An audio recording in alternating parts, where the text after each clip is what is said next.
And it's my understanding that a paper wait list may constitute a number of items, including spreadsheets, Word documents, and Post-it notes. During your investigation in Phoenix, did you become aware of any other items that may be loosely considered a paper wait list being used in Phoenix? During the course of our second week there, my second week there, we did identify 3 additional documents. They were also referenced by the Inspector General's report today. They were the near list. They were the request to schedule a consult, which was generated from the emergency department, and they were the request to schedule that were generated from the VA Phoenix's helpline when patients called in asking for an appointment. And who authorized the destruction of the list?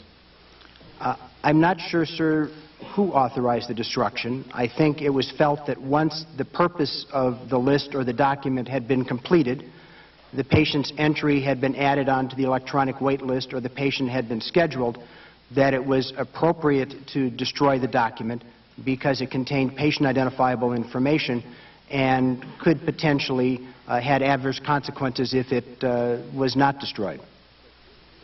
And who was it? The visiting director that, or is it a common policy that it be destroyed, or? To my understanding, Congressman, it's a federal mandate that we cannot keep lists of personally identifiable information once they have served their useful purpose. Okay.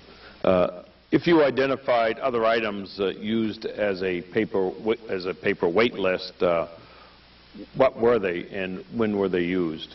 So the only 3 documents that I identified was the intermediate work product generated by VISTA, the VA's electronic health record, that documented the names and Social Security numbers of patients whose appointments were canceled, was the near list, which is actually, to my knowledge, an electronic document that is generated by VA in response to new enrollee request for appointment.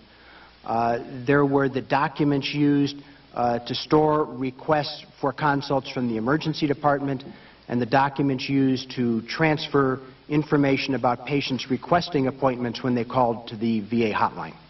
Okay. And going back to when you first became aware of the problems with Phoenix, can you please detail what steps were taken at the central office to investigate and respond to these allegations? The steps, sir, included the following. Number 1, I was asked to go back so that we could develop an understanding of what scheduling processes were going on. At the same time, during the week of the 5th, a second team arrived from VA Central Office.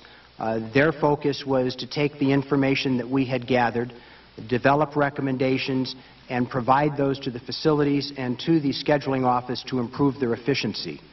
The week after I left, there was a second team that arrived, experts in systems redesign, who were working with the clinic to look at their processes and assure that the clinic was functioning in an efficient fashion so that we were not missing valuable resources that could be used to provide care to veterans.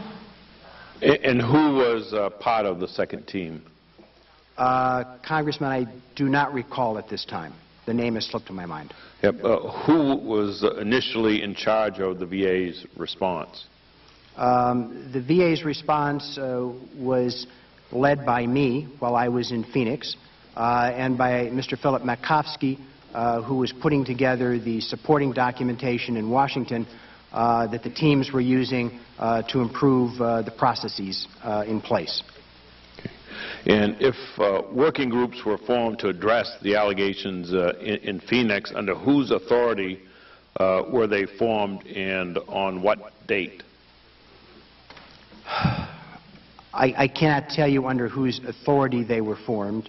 The process began to come into play probably late in the first week of May as we began to develop a way forward. Okay. what was your initial assignment when you first was asked to go to Phoenix?